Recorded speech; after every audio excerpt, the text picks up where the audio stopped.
നിന്റെ വിശുദ്ധ രക്തം മക്കളെ കൊടുക്കണമേ. ശ്വാസകോശ രോഗങ്ങളുള്ളവരുണ്ട്, കരള് രോഗങ്ങളുണ്ട്, കിഡ്നി രോഗങ്ങളുണ്ട്, അവരെല്ലാം അങ്ങ് ഈശോ സ്പർശിക്കണമേ. ഉച്ച മുതൽ ഉള്ളങ്കാല് വരെ കർത്താവിന്റെ രക്തം പടരട്ടെ. എല്ലാ കോശങ്ങളിലും കർത്താവിന്റെ രക്തം പടരട്ടെ. എല്ലാ സന്ധിബന്ധങ്ങളിലും കർത്താവിന്റെ രക്തം പടരട്ടെ. എല്ലാ മാംസപേശികളിലും കർത്താവിന്റെ രക്തം പടരട്ടെ.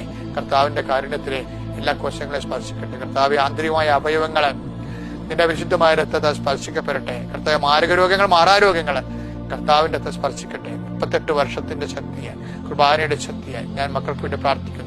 കൃപാസ്ഥാനത്താറെ ജീവനുടെ പ്രത്യക്ഷപ്പെട്ട മാതാവിന്റെ പ്രത്യക്ഷീകരണത്തിന്റെ സ്ഥിരീകരണത്തിന് നടത്തിയിട്ടുള്ള മുഴുവൻ ആരാധനകളുടെയും അടയാളങ്ങളുടെയും ദിനങ്ങളുടെ സാക്ഷ്യങ്ങളുടെ അടിസ്ഥാനത്തിൽ പ്രാർത്ഥിക്കുന്നു. കർത്താവിന്റെ സ്വർഗം തുറക്കണമേ, സ്വർഗം തുറക്കണമേ, സ്വർഗം തുറക്കണമേ.